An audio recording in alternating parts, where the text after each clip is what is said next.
Today, we're diving into a really fascinating drug, one that's kind of living a double life. I'm talking about Trazodone. It's this medication that was made for one thing, but, thanks to a cool twist in its chemistry, it ended up being famous for something totally different.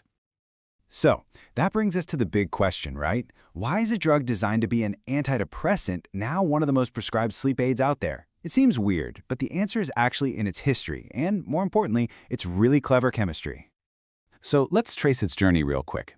Trazodone was first cooked up in a lab in Italy, way back in the 1960s. By 1981, the FDA gave it the green light, but specifically for treating major depressive disorder. Okay, so now, fast forward to today, and its most common use? Not even for depression. It's mostly prescribed off-label for insomnia. Figuring out how that switch happened is pretty much the key to this whole story.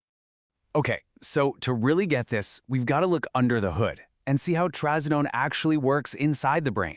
It's this really cool story of two totally different mechanisms, all packed into one single molecule. You know, Trazodone almost has a split personality. On one hand, yeah, it works like an antidepressant. It boosts the amount of serotonin floating around in your brain, which is a big deal for regulating your mood. But, and this is a really important part for sleep, it also goes and blocks a very specific serotonin receptor, the 5-HT2A receptor. And that's the one that's basically yelling, "Wake up, be alert." That blocking action has a technical name, receptor antagonist. But here's a simple way to think about it. Imagine you put a key in a lock, but you don't turn it. The key is just stuck there. So the right key, in this case serotonin, can't get in to open the door. It can't activate that wake up signal. Trazodone basically just silences that specific pathway, which, you guessed it, helps you get to sleep. But hold on, the story doesn't stop there. Trazodone also weakly blocks histamine receptors. You know, the same kind of thing an allergy pill like Benadryl does. That's another reason it makes you drowsy. And then, it also blocks another set called alpha-1 adrenergic receptors. Now this one is linked to a super common side effect, that feeling of dizziness, especially when you stand up a little too fast. Okay, so if it does both of these things, how do doctors pick which effect they want? Is it going to be an antidepressant, or is it going to be a sleep aid?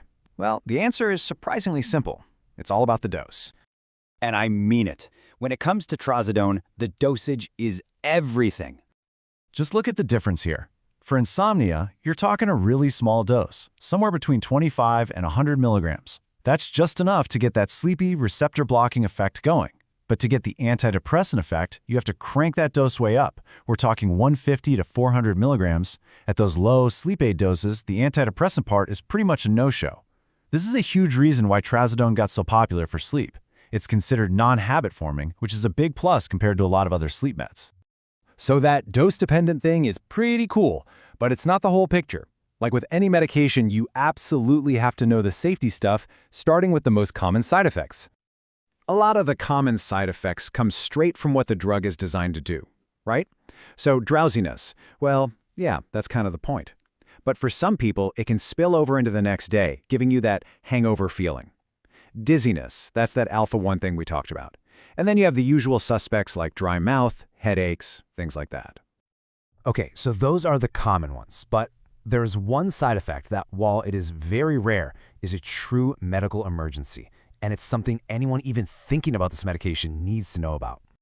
It's a condition called priapism. This is a prolonged, often painful erection that lasts for more than 4 hours, and it has nothing to do with sexual stimulation. This is a 911 situation, a true medical emergency. If it's not treated right away, it can cause permanent damage. So again, while it's super rare, it's a critical risk to talk about with your doctor.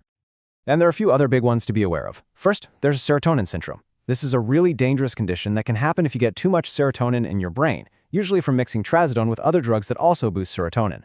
In some rare cases, it can mess with your heart rhythm. And finally, like all antidepressants, it comes with the FDA's most serious warning, a black box warning. This points to a potential increased risk of suicidal thoughts, especially for kids, teens, and young adults right when they start the medication.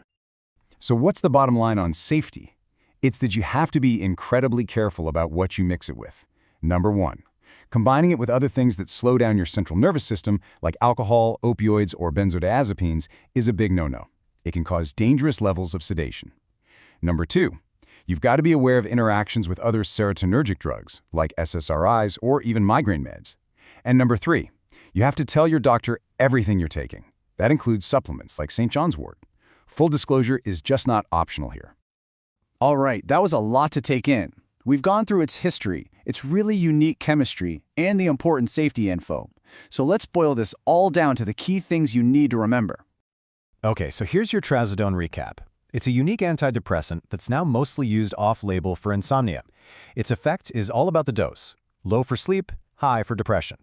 A big reason for its popularity is that it's considered non-habit forming, making it a great alternative to other sleep meds. But, and this is a big but, all users have to know about the rare but very serious risk of priapism. And the most important takeaway of all, always have an open conversation with your doctor about your full health history and every single medication you're on. You know, Trazodone's story, going from an antidepressant to a go-to-sleep aid, is just a perfect example of how medicine evolves. It really makes you wonder, doesn't it? What other common drugs out there might be hiding surprising, hidden uses that we just haven't discovered yet?